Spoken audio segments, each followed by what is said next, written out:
Straight ahead on a digital edition of the News at 10, growing concerns over nightclub safety in the Midlands after several deadly shootings, some calling for more security as the sheriff may call for more shutdowns. Plus, regulating THC products in South Carolina. All efforts tonight hitting a roadblock. Tonight, why state lawmakers rejected a compromise on this, leaving THC drinks and edibles in the wild, wild west right now in South Carolina. A digital edition of the News at 5 starts now. Live from the Fox Studios in Columbia, it's Watch Fox News at 5 Local First.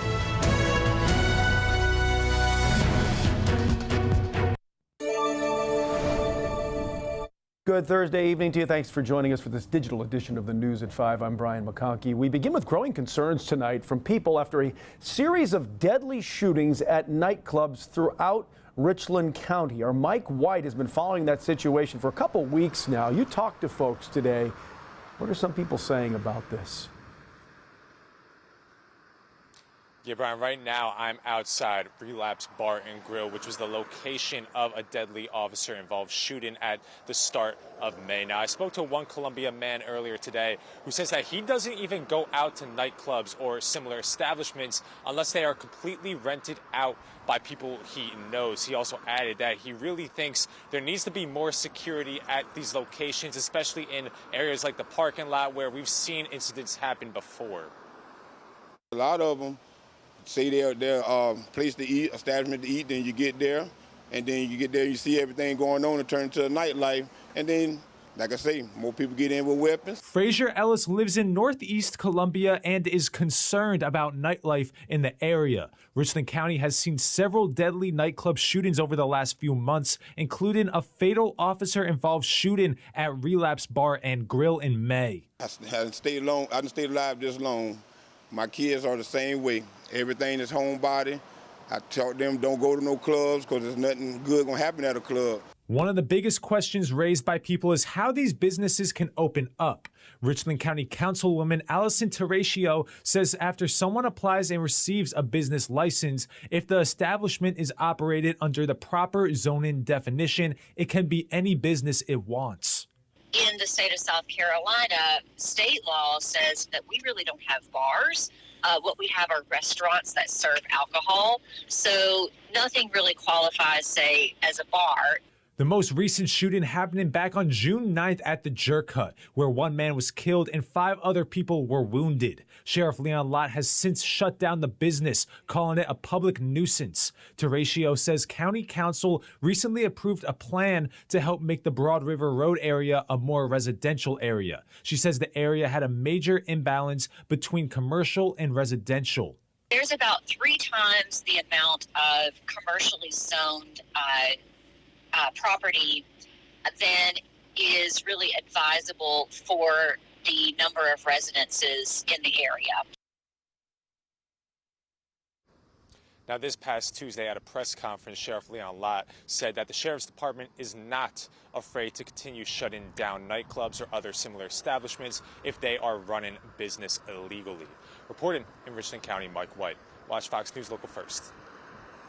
Oh, thank you, Mike. Also tonight, Alec Murdaugh's defense team filing several motions ahead of a potential retrial, one of them seeking to move the case out of Colleton County. Now, one filing indicated that due to the intense coverage of the case, their client cannot receive, quote, the fair and impartial trial guaranteed to him. Now, the filings come before a Monday morning hearing about the retrial. That hearing is set for Lexington County. Now, back in May, the state Supreme Court overturned Murdaugh's double murder conviction. The justice is wiping the conviction due to former Colleton County Clerk of Court Becky Hill improperly influencing jurors during deliberations. And in Lexington County, an 89-year-old man is dead, found at the scene of a house fire. Authorities say this happened last night around 9 along Juniper Springs Road. The coroner says Cheryl Asbill was found at the scene. An autopsy will be set for MUSC in the near future to determine a cause of death. The fire is still under investigation. Of course, some more developments to come on several of those stories. And for the latest, download the Watch Fox News app. We can send real-time alerts right to your phone. Just scan that QR code on your screen right now or go to the website, WACH.com. Shift our focus now to the weather department. Will Rose standing by in the SkyWatch Weather Center. you've made some changes. One I predicted, in fact, but I didn't use any meteorological data. It was just a hunch. Oh, yeah. I mean, we all knew it was going to come, but I'm sure you can assume what those changes are going to be. But it's not going to come until we get to about the 4th of July weekend. I think for now, we will stay with our temperatures near average through tomorrow. It's hot, but it's not too hot. It's 88 degrees, and the dew point is not too bad. It's only 64, so I mean, it's not dry, but I mean, it's relatively dry for June standards. We don't have the dew points in the 70s like we're used to seeing, so that means it's feeling pretty close to what the thermometer is reading, only around 89 to 90 degrees here in Columbia. Now, a look at the southeast. We are seeing some pop-up showers and thunderstorms to our south and to our west. There's also a good bit of activity off to our west as well across Mississippi and Alabama, but we're staying dry here across the Midlands, and it's in part thanks to some of that drier air that is in place. And I think we will continue to stay dry for the remainder of this afternoon, and temperatures may climb by another degree or so, but we're likely going to start to be on the downfall from here. Eventually, we will go back into the 70s as we head towards midnight, and then overnight, I think we bottom out in the lower 70s, mostly clear skies, not much going on. Some clouds will start to filter back in as we head into tomorrow, and eventually we could also see some rain and thunderstorm chances for tomorrow as well. But if you want to go fishing, it is a pretty nice, maybe, window for tomorrow morning. By the afternoon, you have to combat some scattered rain showers and thunderstorms. By Saturday, less coverage, but still a chance. And Sunday, I think that's our main day for the most widespread activity in terms of our rain and thunderstorms. Now, as we head through the weekend, it is going to start to get warmer, and we're really not going to go down much from the mid and upper 90s. And then that change that we were talking about comes towards the end. I'll tell you how warm we will get coming up in just a few minutes, but a quick check at traffic. Pretty much just our normal slowdowns near Malfunction Junction and on Garner's Ferry Road there. Sunset Boulevard also seeing some slowdowns, but no accidents to report, so just pretty typical slowdowns. Drive time take you about 26 minutes going on I-26 from downtown to Chapin, about 11 minutes from Bluff Road to I-20 on I-77. State politics now. The state budget still unfinished at the State House, and the clock is ticking right now. That's because South Carolina's new fiscal year starts in July 1st, but work on the budget barely considered today during a special session at the State House. Our Kara Daniel tracking that situation tonight. What's the latest on these money matters? Brian, both the House and the Senate were in session today, but most of the attention was on other bills. Just a little while ago, I spoke to Senator Russell Ott. He says that the budget should be done soon, but probably not in time. Now, the 2025-2026 South Carolina state budget totaled more than $40 billion. It included major income tax cuts, raise starting teacher pay, provided funding for an armed school resource officer in every public school, and more. Now state leaders are working on a new budget, one of the largest spending plans in South Carolina history. The 26-27 fiscal year begins July 1st, and lawmakers think the state budget won't be finalized by then. The budget is currently in a conference committee where 3 members of the House and 3 members of the Senate are meeting to hammer out a version of the budget that both the Senate and House will vote on. Typically, by this time in the year, there would be a conference report in front of both bodies to be voted on. Senator Ott is disappointed by the lack of decisions. We did adopt a continuing resolution earlier this year, so I don't want anyone to think that government is going to shut down, that our state agencies are going to start, not paying employees. We will continue to operate off of last year's funding budget. It doesn't matter if they get in a room now and work out the differences, or they choose to go 2 weeks before they get in a room and roll up their sleeves and hammer out a compromise. It still has to be done. Senator Ott also says that this proposal includes in-district projects, which is why this is probably taking a little bit longer. In Columbia, I'm Kara Daniel, Watch Fox News, Local First. Also at the State House, lawmakers have been looking at the future of hemp-based THC products for months now, most of the year, in fact. More importantly, how to regulate the sale of them, which also brings a level of difficulty because THC drinks and edibles are already being sold here in South Carolina. And now those regulations are still in limbo after more debate this afternoon. Megan Gagno also live at the State House tonight with the very latest on that. A vote happened not too long ago. Megan, what's up here? Well, Brian, about an hour ago, House lawmakers voted down a compromise the Senate overwhelmingly approved earlier on in the day. Now, lawmakers say they worry about the impact those regulations would have on businesses throughout the state. Now, the debate has been more than a year in the making because right now there is no state law governing who can buy THC-infused drinks and edibles, meaning anyone of any age can walk into a gas station and buy one. Now, a 6-member conference committee reached a unanimous deal this morning, adopting the Senate's version of the bill, which would set a 21 and older age limit statewide, restrict where THC products can be sold, cap milligram limits, ban synthetic THC entirely, and require lab testing and labeling. Now, DUI provisions were stripped out and will be handled separately. Now, after the Senate passed the plan, debate on the House floor was intense. Opponents argue the bill hands the hemp market to liquor stores, potentially forcing thousands of small businesses to close. Now, supporters say it's a choice between this plan or nothing, and nothing means no age restrictions at all. If you pass just a 21 and over ban, you won't ever go back in and fill in all the blanks because you won't be able to fill in all the blanks. Are there parts of this that we might want to revisit in a few years? Yes, but what we know we have to do is remove this out of the marketplace for people under age 21. We know this. The bill has drawn sharp criticism from the hemp industry, but law enforcement has been backing it. SLED Chief Mark Keel sent a letter to legislative leaders today strongly supporting it, saying without this law, statewide enforcement of THC products is virtually impossible. Picking of winners and losers and the taking of essentially what today is a $600 or $700 million market in the state of South Carolina and cutting it down to 10% of that and then handing it over to liquor stores and those interests is not in the best interest of anyone in South Carolina.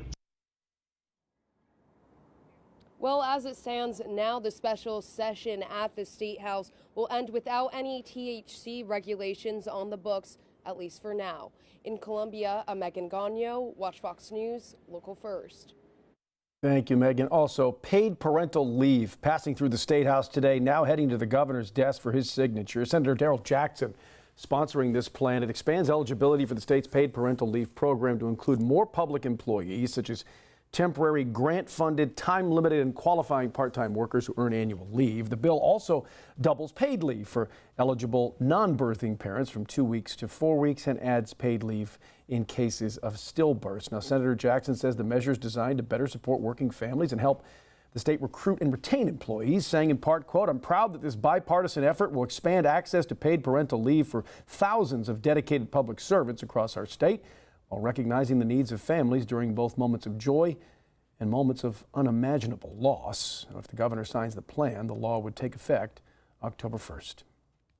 And while summer reading is always a big part of summer vacation, there's one student who didn't wait for the reading list to be assigned for, well, to start her own novel. In fact, maybe that'll be on the list someday. 10-year-old Hannah Joy, she's an author, a dancer, a young entrepreneur, visiting Killian Elementary today, reading to her peers. She was recently highlighted as a kidpreneur at the Lower Richland Children's Business Fair and won second place in her first pitch competition.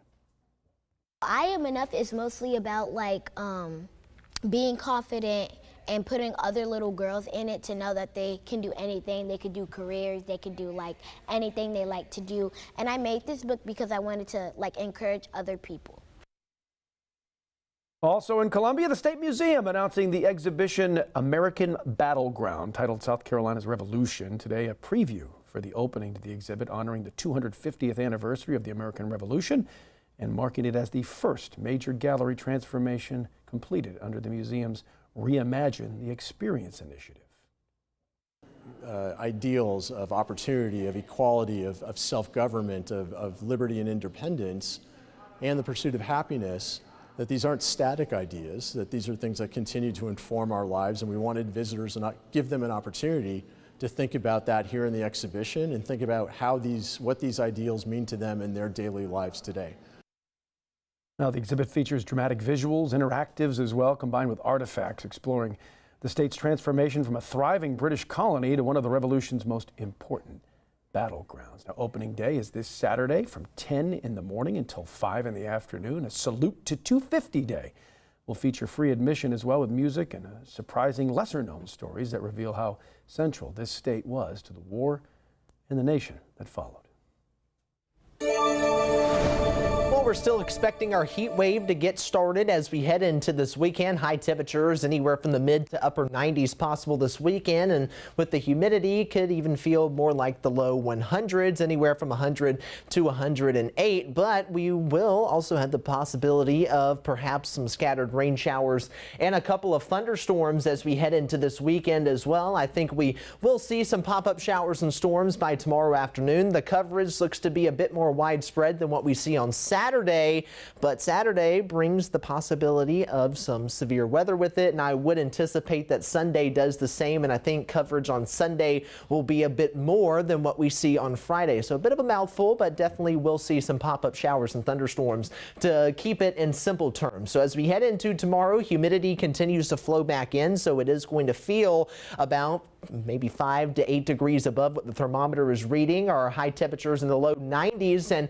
part of that is because of what pops up here. I think these thunderstorms pop up earlier in the afternoon, which will limit how warm we actually get. If we didn't see this early on in the day, we might have the potential to climb towards the mid 90s tomorrow. But I think we're staying in the low 90s because of these pop-up showers and thunderstorms. And in typical summertime fashion, any of these storms will have the potential of bringing some heavy downpours and perhaps a damaging wind gust or two, but not anticipating a widespread severe weather maker for tomorrow. As the sun sets, it will start to fizzle out. We should be set in for a mainly quiet overnight on Friday and into Saturday morning. By Saturday afternoon, again, we might see some pop-up showers and thunderstorms by the afternoon. A piece of energy is going to be off to our north and to our west. I don't think it actually makes it here, but out ahead of it, those pop-up showers and storms will be possible. But as you see, coverage is a little bit less than what we will see heading into tomorrow. And the severe weather potential lines up with that. The energy is mainly over here towards Indiana, Illinois, down into Kentucky and Tennessee. But as we head into Sunday, I think that energy, or Saturday, excuse me, that was tomorrow's outlook. As we head towards Saturday, that is where that outlook starts to swing down towards our area. Even though I don't think that energy actually makes it here, I think what the dynamics are looking a little bit better, but stronger storms likely remain off to our north. But high pressure is going to continue to build in the upper levels, and that is going to be our heat dome. So we will start to heat up this weekend. Mid 90s will be possible from Saturday all the way into early next week. But I think we could potentially even get hotter than that. And those thunderstorms that we are dealing with, and it's as that high pressure starts to set up. So these thunderstorms might originate up here on the north side of that ridge, but start to slope down towards our area. So that's what we are watching out for. And it's called the Ring of Fire. It also could be called the Ridge Riders or Ridge Rollers. You might have heard all three of those terms. You might not have heard any of those terms, but if you have, that is what this setup kind of is. And they can create severe thunderstorms, derechos, torrential downpours.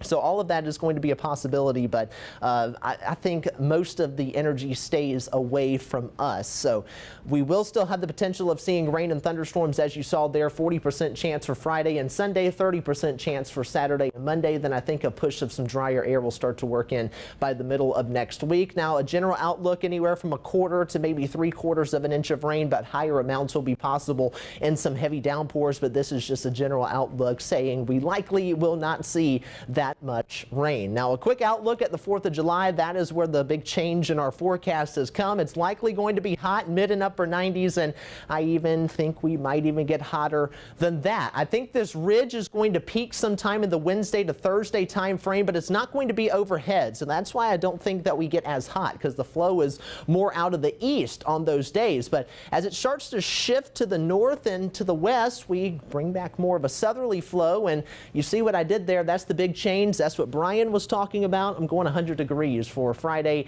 and potentially even 4th of July weekend because of that southerly flow. So it's going to be hot either way, upper 90s and low 100s as we get into the end of next week. But with increased rain chances and more cloud cover, I think we will stay on the modest side. Also, that easterly flow works in our favor to keep us still hot, but not quite as hot in the mid 90s. Well, we are at a very crucial time of year right now with children out of school. School meals can also disappear as well. So neighbors have to step up and contribute here. And Watch Fox 57 is partnering with the Feeding America Sinclair Cares Summer Hunger Relief Program. We're trying to put these efforts together so we can help get fresh, nutritious meals to children all summer long while they are out of class. And you can get involved as well. We've made that simple for you. We have a QR code we want to show you. You're able to scan this. It takes you right to the donation information. And you don't have to give a fortune here, because $1, every single dollar, provides up to 10 meals for families in our community. The money stays right here in the Midlands. And coming up on a late edition of the News at 10, data centers that are powering the AI boom also sparking some growing backlash. Tonight, why more and more communities are saying not in our backyard. There are concerns over water, power, property values, all clashing with promises of jobs and economic growth. That's coming up tonight after the World Cup.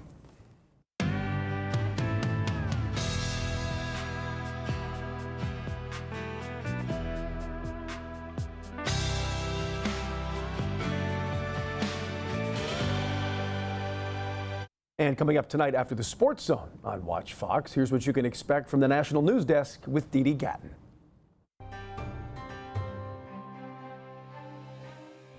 I'm Dee Dee Gatton with the National News Desk in Washington, D.C., and this is your news update. We're already deploying search and rescue teams from Fairfax County, Virginia, and Los Angeles.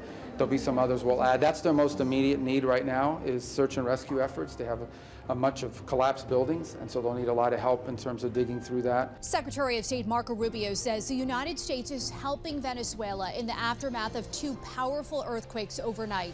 A 7.2 magnitude foreshock preceded a 7.5 magnitude earthquake, the country's strongest one in over a century, according to the acting president. At least 188 people were killed and over 900 injured. Search and rescue efforts are underway. And Alex Murdaugh's lawyers are pushing for new testing in his murder case due to unidentified male DNA found under Maggie Murdaugh's fingernails. They filed new motions asking a judge to order a laboratory review of the evidence, move the trial away from the 14th Judicial Circuit, and let Murdaugh look at the case materials while in prison. Political advisor and longtime Trump ally Roger Stone shared details about his 2019 arrest and conviction after the FBI raided his home as part of the Russian interference probe. Stone told Fox News' Sean Hannity that the jury was biased, but the judge would not allow a new trial. President Trump pardoned Stone in 2020 after he was convicted of lying to Congress, among other crimes. And that's your news update.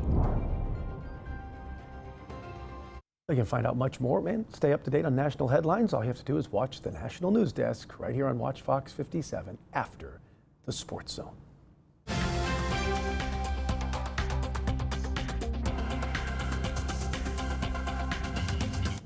All right, good candies right there. Yes, those are Kiana and I had a bag of these in the newsroom today. Yeah. We did. We always share. Next bag of M&Ms that you enjoy might not contain blue and brown candies, though. Did Mars? They did. Yeah, Mars Wrigley says they're going to produce a version of this treat that doesn't have certain dyes. They're on a list of artificial colors that are have been flagged by regulators. The candy maker says the new bags of M&Ms without blue and brown will be available on Amazon later this year. Other M&M products will still contain the original colors. The company adds that it's also working on changes for Skittles, Starburst, another favorite of mine. I love Starburst, and a few extra products. Well, as what makes those colors? That's what I don't know. Yeah. Don't those have dyes in it too? I would imagine they do. I don't think those are naturally. And that's occurring. not chocolate on the outside. That's like a wax coating. I That's learned right. that earlier this week. I thought it was like a chocolate coating. No. I know it's chocolate inside, but I thought it was like a chocolate coating too. I guess not. The peanuts are real. Yeah, that's true. I assume. That'd be cool to see artificially manufactured peanuts. I wouldn't eat them. Yeah, neither would I. But anyway, in terms of the weather, again, we're going to see some scattered rain and thunderstorms starting tomorrow, lasting through Monday. There is a low-end severe weather threat, I think, Saturday and into Sunday, even though covered Saturday isn't looking to be quite as much as it is Friday and Sunday. There is a little piece of energy that is swinging through. It might even be a mini derecho, which would be winds that gust at least 60 miles an hour over an expansive period, like 250 miles or so. So again, I don't think that energy completely makes it here this weekend, but we will see some thunderstorms at least out ahead of it. So we're watching for some damaging wind gusts and heavy downpours. We get a push of drier air into the middle of next week, and that's where we start to heat up a little bit. We go up to the upper 90s, and then you called it. I said I would do it eventually, probably, and there it is, 100 degrees possible for the 4th of July weekend as a southerly flow returns. I knew you'd do it. Yeah, I knew I would do it too. But, you know. You just holding everybody in suspense, I guess? Yeah, I guess so, yeah. But again, my accuracy rating is on the line. So That's right. I'm laying it That's out correct. right there. I'm laying it We're out. still a week out, man. Yeah, so we'll see what happens. Or it could pop to 100 this weekend. Yeah, it could. I don't know. You never know. All right, well, thanks for joining us for this digital edition of the News at 5. We're going to be on late tonight. Team USA playing in the World Cup tonight. Oh, I didn't wear my American flag tie. I forgot about it. You can still change. I guess I can. We'll see you after the game.